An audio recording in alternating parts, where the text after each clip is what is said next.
Chico, baila conmigo.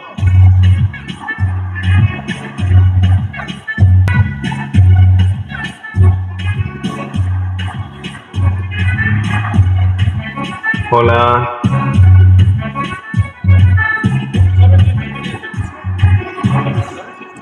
Baila conmigo. Bueno.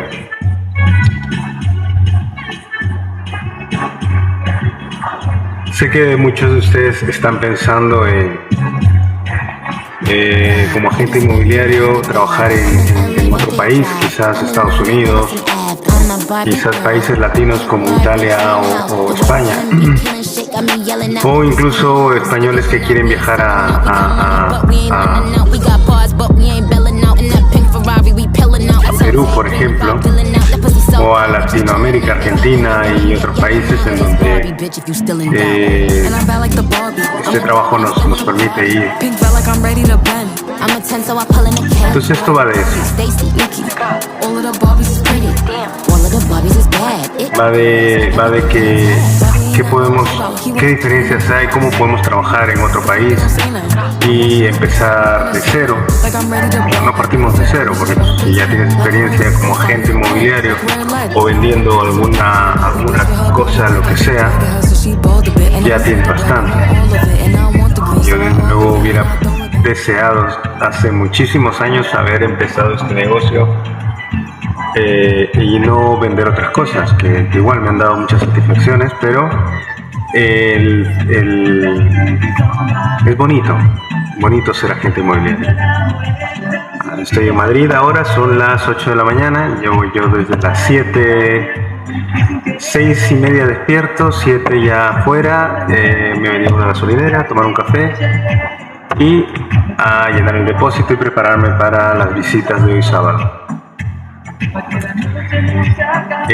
Las diferencias, bueno, sobre todo ser agente inmobiliario, bueno, es ofrecer un servicio, tenerla, ya saben, es la satisfacción de llegar y decir, mira, he ayudado a una persona, gracias, Luli, he ayudado a una persona a conseguir su sueño, que es obtener una casa o a vender su casa porque se encontraba en apuros. Esto es o sencillamente orientado a hacer lo que crean conveniente, ¿no? Y bueno, muchos de ustedes seguramente han pensado en algún momento viajar a otro país, Estados Unidos, lo que decía, España. Muchos peruanos están viniendo a España con el tema de la entrada sin visado, y algunos agentes inmobiliarios están deseando trabajar en lo mismo, ¿no? Y que les encanta ese trabajo y poder trabajar en otro país. Esto se puede hacer. Realmente España no tiene otra restricción salvo darse de alta como independiente, por decirlo así, para los peruanos, o como autónomo, si es español. Desliza hacia la derecha, me dice.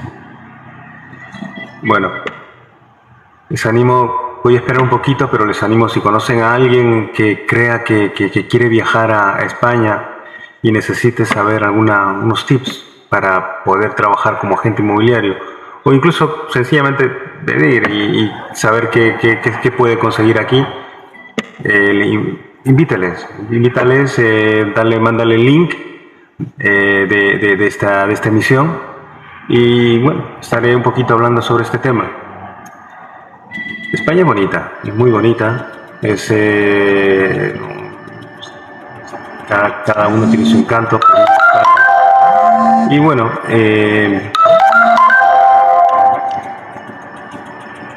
empezamos con llamadas, sí. Tiene su encanto, pero desde luego yo estoy muy agradecido con este país. O sea que, y Mi país de corazón es Perú, claro, pero España es mi segundo país de corazón. Entonces, llevo aquí 35 años, pero bueno, 30 años porque 5 años en Perú, los últimos 5 años en Perú trabajando como agente inmobiliario con Remax, y luego como en su agente inmobiliario como agente independiente. Y bueno, pero ya les digo, si conocen a alguien que quiera saber cómo viajar a España, o sea, qué posibilidades tendría de trabajar en España como agente o alguna otra cosa, cualquier consulta que quieran hacer, pues me lo pueden hacer, me lo pueden decir aquí en directo. Yo en un momentito les contaré algunas diferencias en cuanto a lo que es trabajar aquí y allá. Sobre todo en el tema inmobiliario, ¿no? Todo lo demás también si surgiera, pero en el tema inmobiliario, ¿no? Como experiencia. No estoy hablando a nivel... Porque claro, sobre todo en Perú la ley dice una cosa y luego la realidad es otra. Entonces, y aquí, bueno, aquí es un poco más serio en ese sentido, ¿no? Pero sí, podemos decir que bueno, podemos hablar de todos estos temas, ¿no? Para ello, si conocen a alguien, invítales. Bueno, una de las diferencias importantes, por ejemplo, en el tema de ser agente inmobiliario en España, es que en Perú uno tiene que estar inscrito en el Ministerio tiene su código, y bueno, puedes trabajar realmente siendo independiente, ¿no? Pero no es recomendable porque uno, para la gente, porque pueden engañar y no pagar la comisión, y otra es que no, para el comprador, no sé, hay tanta estafa en Perú, pues que da miedo contratar a cualquier persona, ¿no? Entonces siempre les recomiendo trabajar con un agente registrado en el Ministerio de Vivienda. Hay un código, normalmente si es persona jurídica, su código empieza con PJ, si es persona natural, es PN. Entonces, con ese código nos valida no solamente los conocimientos que tenemos, de la experiencia, y de que el ministerio sabe de quiénes somos nosotros, dónde está nuestra casa y a quién reclamar en caso de que hubiera un problema, ¿no? Esto es importante para los compradores, vendedores, etc. En España no es obligatorio, no hay un registro, excepto en Cataluña, no hay un registro obligatorio para los agentes inmobiliarios. Cataluña sí lo impuso hace unos años, y la tendencia es que con el tiempo, por lo menos los agentes inmobiliarios que están aquí en Madrid o en España en general, están forzando un poquito a que esto sea así, que se inscriban todos en el RAIN, por lo menos en Madrid o en otros registros de cada comunidad autónoma, ¿no? Pero no es obligatorio. ¿Qué te piden para estar inscrito por ejemplo, en la Comunidad de Madrid? La Comunidad de Madrid te pide para estar inscrito en el ministerio, que sería aquí en el registro de la misma Comunidad de Madrid, te pide que tengas una experiencia, 2 años como mínimo, tienes tener una titulación. Normalmente la titulación, no cualquier titulación te sirve, sino una titulación de un centro que pueda ser reconocido por el RAIN, por el registro de la Comunidad de Madrid. Entonces, no cualquiera sirve, ¿no? O ser colegiado, o también tener una titulación oficial como administración de empresas, o algo, ¿no? Todo si te colegias y luego saltas a lo que es el registro. Pero en general, bueno, eso es otro de los requisitos. Y el tercer requisito es tener un aval bancario, o lo que se utiliza sobre todo es tener un seguro de caución, crédito y caución. Con el seguro, pues te aseguran más o menos de que tú puedas estar, tener los suficientes ingresos o la suficiente capacidad en caso de tener que indemnizar a alguien por algún mal trabajo hecho, un error o alguna otra cosa, pues poder indemnizarle a esta persona, ¿no? Esto es básicamente lo que te piden para estar inscrito en el registro. Otra opción pues sería inscribirte en un colegio oficial de agente inmobiliario de cualquier comunidad autónoma, y con esto pues podrías hacerlo, ¿no? Y el estar colegiado como agente inmobiliario es tan válido, yo creo que, no sé, para mí es mucho mejor que estar inscrito en el RAIN, porque el mismo colegio se encarga de que sigas un código ético. O sea, en ese sentido, para mí es mejor, pero bueno, cada agente inmobiliario trabaja a su manera. De todas formas, el código ético que seguimos los agentes inmobiliarios es universal, o sea, no varía aquí y en Europa, Estados Unidos, en ninguna parte, siempre es el mismo. Ahora cada gente es diferente, ¿no? Cada persona es diferente. Pero bueno, aquí tienen una persona que intenta seguirlo a rajatabla. Creo en la honorabilidad, aunque sea muy antigua, pero creo en ella. Entonces, eso es uno de las primeras diferencias, ¿no?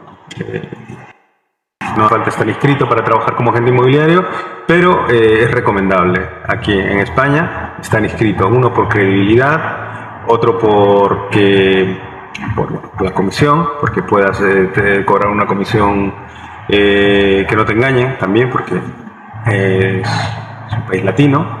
España es un país latino, igual que en Italia, y sí, podemos saltarnos, a nadie le gusta pagar. O sea, si se lo pueden evitar, se lo van a evitar. Aquí, Italia, cualquier país latino, ¿no? Es algo que entiendo por lo menos de esa manera, después de conocer varios países en Europa y haber vivido en algunos de ellos. Entonces,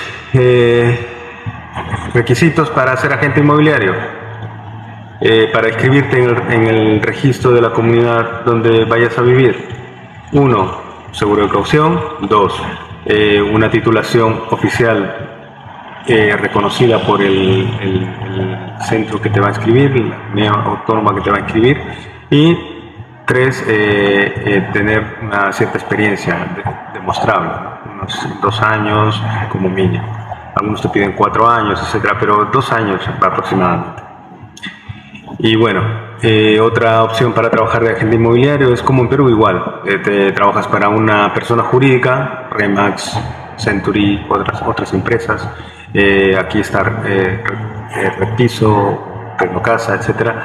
Y ellos te avalan con su propio número de registro. Mismo en Perú. Si en Perú tú no tienes el código, puedes trabajar con el código de una persona jurídica, ¿no? Igual. Entonces, pero nada, es recomendable trabajar siempre en esa cobertura, estar cubiertos por ese código, sea tuyo o sea de la empresa en la que vas a trabajar. Trabajar siempre por cuenta ajena, por lo que sería independientes. Casi todas te están pidiendo aquí en España que trabajes de manera independiente. Yo creo que son muy poquitas, sobre todo las de pueblo, las de ciudades pequeñas o locales, son las que te pagan un sueldo fijo. Las demás no, todas son es como independiente. Pero también es cierto que claro, ellos van a invertir en ti en una formación. Su agente inmobiliario también lo hacemos. Invertimos en una formación, pero no, claro, esperamos al menos captaciones, o sea, esperan algunos unos avances mínimos, ¿no? Que sepas, que tengas visitas, que lo mínimo, que vayas porque claro, los cursos cuestan dinero a la empresa y ellos van a exigir de poquitos a más, ¿no? Pero igual, aquí en la China y en la Conchinchina va a pasar lo mismo, también por el bien de la gente, ¿no? O sea, la gente pues, si no vende, no va a tener comisión, y si no tiene comisión no gana dinero, si no gana dinero se va a ir a otra cosa. Entonces, si queremos conservar a los agentes, es mejor exigirles que vayan trabajando y vayan haciendo sus cosas. En cuanto a la normativa, las leyes en general, las casas, ¿cómo se venden? Bueno, los requisitos igual para la venta, aquí el registro público, tiene que estar a lo que llaman la copia literal. En Perú, pues aquí sería la escritura pública, la copia simple. La copia simple, la copia simple es como un resumen, como la copia literal aproximadamente, resumen de lo que está en la escritura pública. Lo bueno de la copia simple es que tiene cosas como si tiene alguna deuda o algo por el estilo, ¿no? Otra cosa que te van a pedir son igual el estar, para la venta, para el notario, lo que te va a pedir en el momento de la venta es la copia literal, la copia simple, la escritura si la tienes. Te va a pedir también que tengas todos los pagos de la municipalidad, aquí el ayuntamiento, hechos, o sea, el autovalúo, incluso aquí es hasta la comunidad de propietarios, los gastos de comunidad de propietarios los tienes que tener pagado. Normalmente se hace la misma comunidad de propietarios te hace un certificado de que está todo al día. Entonces con eso vas al registro, a la notaría, y se hace prácticamente en un paso. O sea, vas y te inscribes. No es como en Perú hay 3 pasos incluso: arras, minuta y escritura pública. Aquí en España es arras, si quieres, no es obligatorio las arras o separación, como veas conveniente, y un día hay una fecha, pues se va y se firma escritura pública, nada más. Y a partir de ahí ya está. Pero es cierto que para la escritura pública tiene que estar todo hecho. De hecho, tuve un cliente en el que tenía en la casa, habían escriturado una casa de 100 metros, pero el propietario, o sea, el comprador decía que tenía 150. Y se estaba vendiendo como que la casa era más grande, ¿no? Entonces, el notario les obligó a que inscribieran la declaratoria de fábrica, que sería en Perú, o la ampliación aquí en España de lo que es lo que se había construido, ¿no? Que se declarara todo en la municipalidad y en los registros públicos de que esa construcción existía, la ampliación existía, y eso fue una venta que normalmente quizás en 15 días, bueno, un mes si tiene hipoteca, etcétera, se tardó como 6 meses hasta que se consiguió. Y lo malo era eso, en aquel momento, es que se habían dado unas arras, y las arras normalmente tienen fecha de caducidad. Se tuvo que hablar con el vendedor para que le diera un plazo más, se escribió nuevamente el plazo, se amplió el plazo, y a partir de ahí pues pudieron, porque si no perdían las arras. Gracias a Dios la gente aquí pues es más razonable, y bueno, también una persona que realmente quiere vender su vivienda pues no va a perder un cliente, ¿no? Que le va a pagar, o sea, porque las arras, pues bueno, se gana algo, pero ganar un comprador, pues a veces es difícil conseguir un comprador. Entonces, en ese caso se soluciona de esa manera. Otra cosa que es otra diferencia en cuanto a las normativas, a las leyes de aquí con Perú, por ejemplo, prácticamente todo. O sea, todo es igual, me refiero. Hay muchas cosas que se le parecen, varían los nombres. HRPU, o lo que es la cuponera, pues sería ya aquí en España lo que es el autovalúo, sería aquí pues bueno, el autovalúo, ¿verdad? Se llama en eso. Entonces los nombres se me mezclan ahora mismo. Pero en el ayuntamiento, lo que te van el IBI, el impuesto de bienes inmuebles, sería lo que son los prediales. Y también vienen los arbitrios, vienen los gastos de basura, y eso también hay que pagarlos, ¿no? Pero bueno, eso también lo gestiona el ayuntamiento o la municipalidad. Bueno, lo que decía, en cuanto a las leyes son muy parecidas, cambian los nombres. De hecho, una cosa que he descubierto hace poco es el tema de la prescripción adquisitiva. Por ejemplo, la prescripción adquisitiva es algo que me parecía a mí algo prehistórico en Perú, pero se ve que en España existe también. Uno puede, si está no sé si lo saben, si uno vive de manera irregular en una casa durante 5 años y no ha tenido ninguna situación en Perú, ninguna situación de denuncias, de que nadie se ha quejado, los propietarios verdaderos de esa casa, nadie se ha quejado, pues esta persona puede inscribirlo y tener la posesión de esa casa, ¿no? Aunque no tome la propiedad total, pero toma la posesión y con el tiempo pues se inscribe esa posesión. En cambio, en España son lugar de 5 años, como mínimo, y luego 10 años en caso de que haya discusiones o denuncias o que el propietario original, verdadero, quiera sacarlo. Pues en España son 10, 20 años. Al mínimo son 10 años, si no ha habido denuncias, si no ha habido nada, y 20 años, ¿no?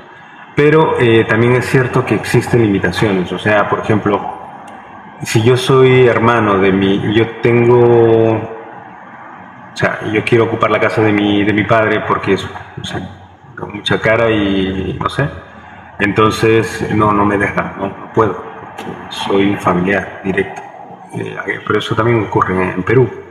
En Perú, pues, el juez no te va a dar la razón, ni el notario tampoco. O sea, no hay manera. Si eres familiar, no hay manera. A no ser que seas un desconocido que coge y dice, pues me he metido en esta casa, y con el tiempo, pues, queriendo o sin querer, te quedas con esa casa.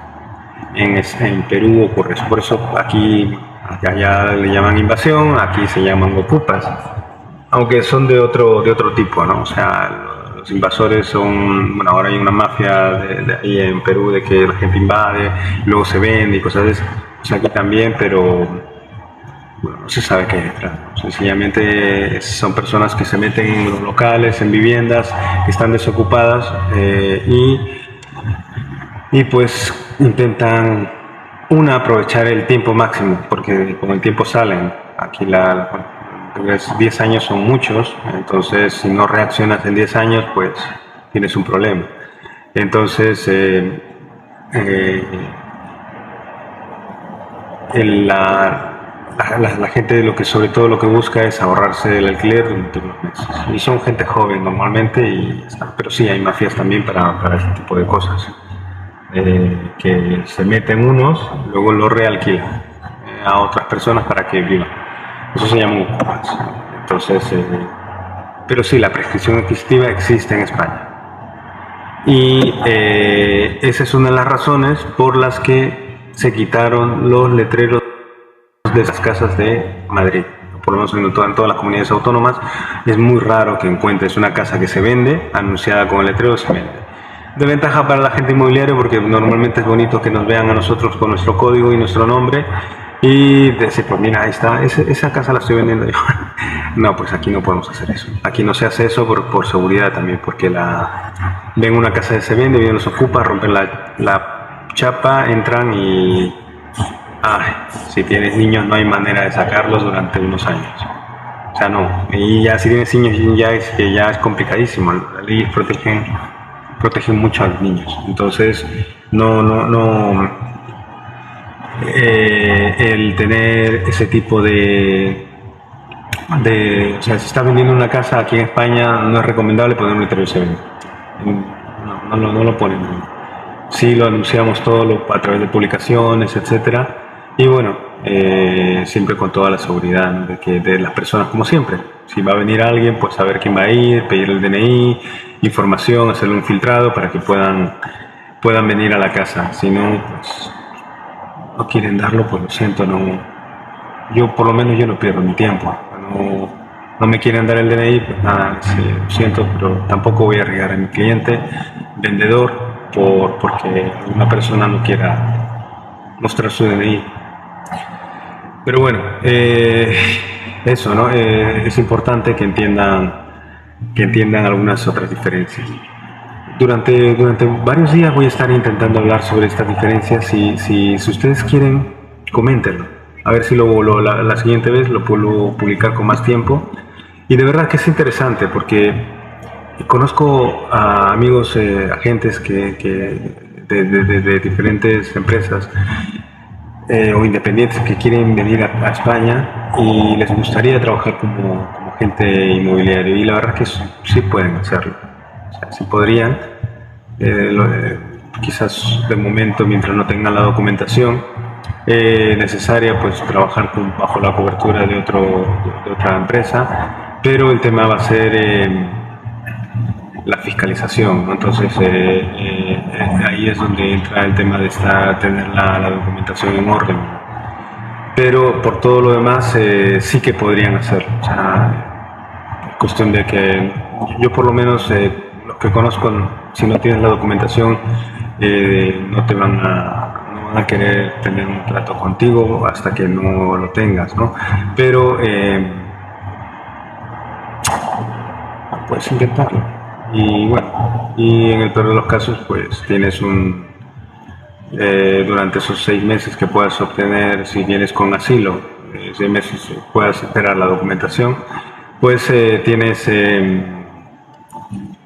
la posibilidad de estudiar, mejorar, porque la formación prácticamente, la formación básica si ya eres agente son 3 cosas, no mucho más, lo de siempre, pero cambiado al sistema, teniendo un poco más de cuidado con lo que le decía, lo de los ocupas y eso sí, con los detalles. Aquí no tenemos que hacer las minutas como en Perú. Muchas veces se contrata un abogado que hace, o incluso el mismo notario que hace la escritura pública, ¿no? Y ellos lo preparan todo. La minuta es el contrato de compraventa se convierte en escritura pública en el momento de que se firma, lógico, ¿no? Pero digamos que el contrato de compraventa realmente tiene su vida muy poquita. O sea, llegan, cogen, vienen los compradores, vendedores y tienen el contrato de compraventa en ese momento. Lo que es la minuta, tienen en ese momentito, pero en el momento que ya firman delante del notario se convierte en escritura pública, porque ya se hace ese acto, es como el matrimonio, ¿no? Llegas soltero, vas y te casas, estás casado en el momento que firmas. Pues igual, ese acto de ir al notario y firmar lo convierte en escritura pública. Entonces la minuta existe, pero tiene una vida muy corta. En Perú la minuta pues normalmente se puede hacer todo en un día, pero cuando es hipoteca pues se firma la minuta y a la semana o a los 15 días se firma la escritura pública. Y bueno, hay varias diferencias pequeñas, pero sí que hay diferencias. Entonces, yo no sé si podemos, la siguiente vez les voy a comentar alguna cosita más con respecto sobre todo a las leyes, ¿no? Por ejemplo, las leyes de alquiler, una cosa que los alquileres aquí pues están protegidos de alguna manera. O sea, no hay una cosa que se llamaban los grandes poseedores, que tenían más de 10 departamentos o viviendas, que las alquilaban, no es que las tuvieran, porque hay gente que tiene muchos y no las alquilan, las tienen ahí guardadas, pues para ello, ¿no? Pero hay gente que no, que las alquila, los tiene como negocios. Entonces eso se llama gran poseedor, si no me equivoco la palabra, que dice la norma, cambió hace unos meses y ahora el gran poseedor o ya no tiene que tener 10 viviendas para convertirse en eso, sino con 5 era suficiente. Entonces, ¿qué pasaba? Que salió la ley de que si tú eras un gran poseedor, un gran propietario, no recuerdo exactamente la palabra concreta que dice la norma, pero se refiere a eso, a que tenías más de 5 viviendas, ahora antes 10, ahora 5 viviendas, que las alquilabas, no que las tuvieras solo, sino que las alquilabas. Entonces, si eras propietario de esto, tenías que, no podías, por ejemplo, subir más de un 2% al inquilino que viniera de nuevas. O sea, perdón, al año hay que subir lo que es el incremento, lo que es la inflación. No podía subir más del 2%. Pero si se iba ese inquilino, pasaban los años, se iba y venía otro, no le podías subir más del 2% de lo que ya le habías cobrado al anterior inquilino.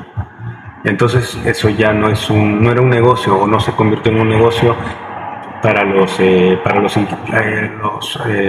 arrendadores, porque claro, a veces la inflación es más de un 2%. De hecho, este año se decía que, bueno, en España, en Perú era un 30%, decían, pero lógicamente un poco más, fueron algo más, bastante más. Pero igual, aquí la inflación parece que eran como 4 o 5%, decían 7% más o menos. Pero fue más, la realidad es que fue más. Entonces, claro, no le conviene a la persona que ha dejado al antiguo arrendatario, la persona que había alquilado y ha dejado el departamento, piso, casa o local, pues claro, subirle un 2% no era nada, ¿no? Entonces, de todas formas, eso es la norma, pero la realidad es otra también, hay que decirlo.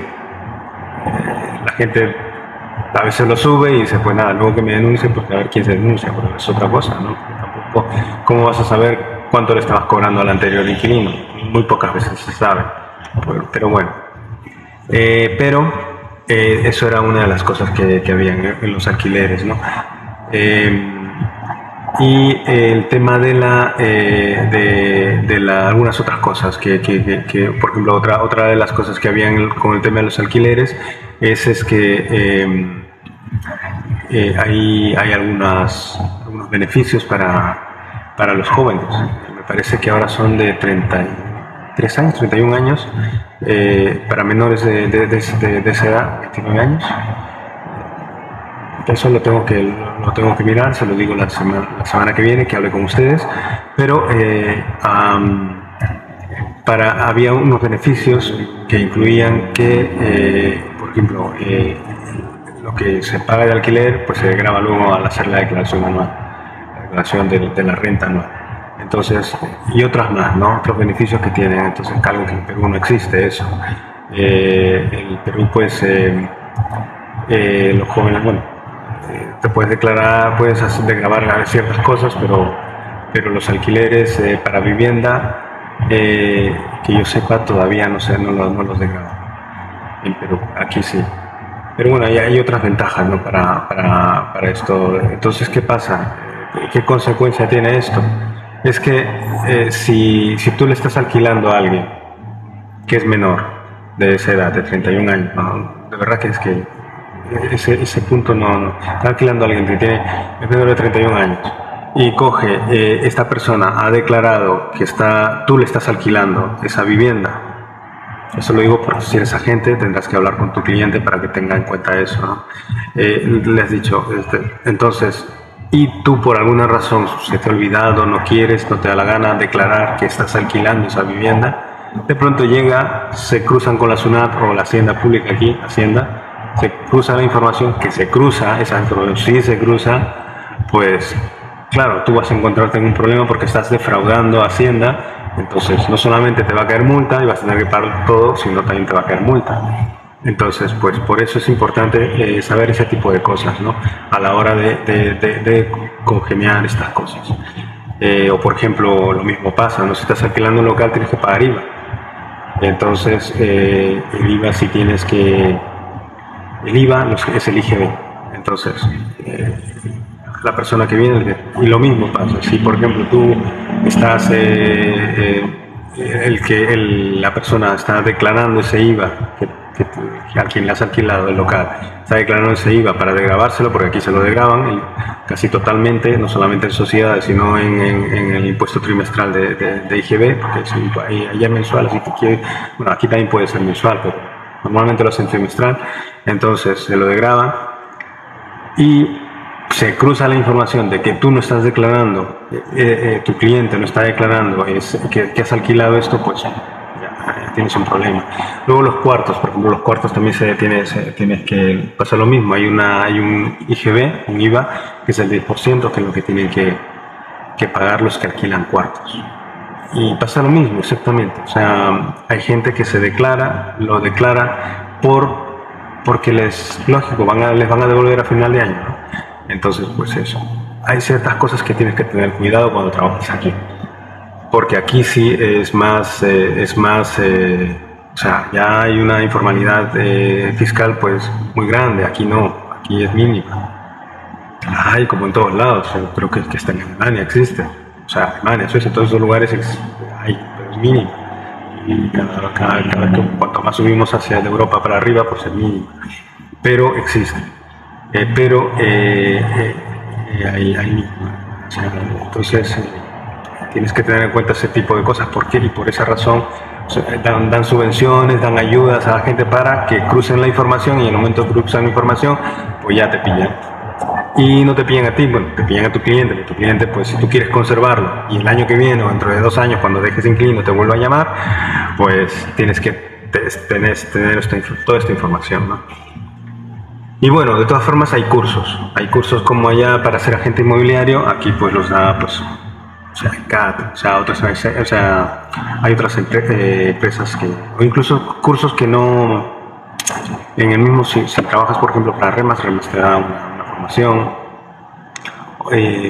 básica que ellos mismos la tienen ya preparada, y cosas así, ¿no? O sea, Centurio, Casa, etcétera, todos ellos te dan formación. Normalmente pues ellos utilizan exceptuando nosotros, que sí que trabajamos con agentes para hacerlos crecer, pues normalmente muchas inmobiliarias lo que hacen lo tienen como carne de cañón, en el sentido que te buscan que captes. Al final quien va a vender es el broker o los que están ahí.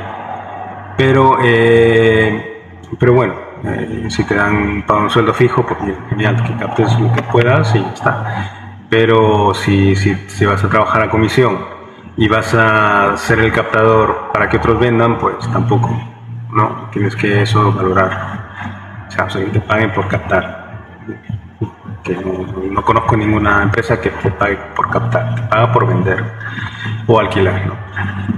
Pero bueno, también tiene que ver mucho tu capacidad de fidelizar a tu cliente, porque al final es tu cliente, o sea, ha confiado en ti, no en la empresa. Y bueno, básicamente es eso, pero yo ya llevo hablando por lo menos media hora con ustedes, entonces a ver si la semana siguiente el sábado siguiente intento hablar con ustedes, otras diferencias que puedan haber en cuanto a ser agente inmobiliario aquí o allá. Pero desde luego esta carrera es muy bonita. O sea, los subidones que te dan para cada vez que vas a vender algo es impresionante. O sea, se te alegra, bueno, el bajón también si no lo vendes, pero si lo vendes te da muchas alegrías. Y bueno, ya eso, aparte de la satisfacción de haber ayudado a las personas, ¿no? Bueno, me voy, que yo tengo que seguir trabajando. Un abrazo para mi Perú, que pronto tengo que ir nuevamente para allá, o sea que hasta pronto.